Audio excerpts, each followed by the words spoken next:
Hi guys, welcome to Fans TV. We are back again with the latest gossip.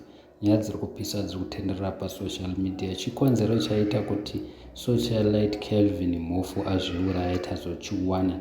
Nyaya ndeyekuti zviri kunzi Kelvin akati achibva kubasa namva ati achisvika pamba namva angondodongorera paketeni namva aona kuti mukadzi wakanga achirohwa nyoro yakadero guys, zvilulalula zvakamurwadza zvikuru because anga achiti achivimba nemukadzi wake. Saka kana mukatarisa video iri, this was after aona mukadzi wake achirohwa nyoro, akabva ati shit, rega ndiita sendiende mumota ndinozviuraya. Namva adzokera mumota, namva anodira poison mukoko, namva totanga kunwa. Anga ritori palive. Video ratakuradzai muchida munogona kunoritsvaga pamafacebook munoriwana.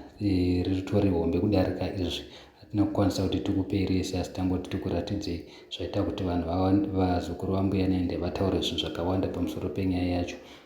Vamwe muna uyo akati if you are living today, it's because of God. God made it easier for you. It's not because you are strong. People face unimaginable things in this world. And my friends, if these things come to you, most of you won't even last 1 second. So please don't mock him, rather sympathize. I won't judge him. Life hurts. Life can be so complicated at times. Kuti uudze vanhu vanofamba vachikunyeya nekuseka, kunyanya hama dzepadhuze neshamwari. Munakati azviuraye ngaafe kechitu futi, musatinyaudze. Munakati zvakaoma hazvo, such is life. Munakati vakuru vacho ndo vanenge vachitosimudza mamhepo kuti vanhu vazviuraye. Munakati munhu ngaasimbe mufungwa mhani. Munakati vakadzi vakasimba kudarika varume, ndozvaita kuti vangoita kurwisana.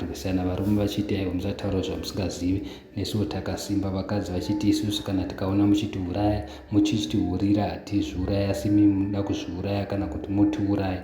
Munakati nemadiro andinoita kubudirira zvotonzi ndanwa muchetura. Munakati unenge uchitoziva ukaudza vanhu hapana anobatsira, unotogona kusekwa ukaudza wese.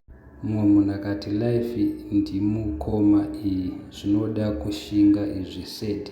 Munakati I blame vakadzi. So guys, handizivi kuti kudi, please comment down below mutiudze kuti which one is which. Kuzviuraya kuri right here kana ona mukadzi kana kuti murume wako achikuurira.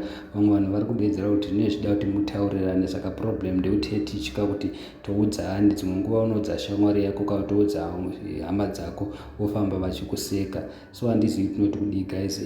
Vamwe vanhu vadedza kuti varume tine tabiswa chiremerera, saka tinotorwadziwa. Thank you so much.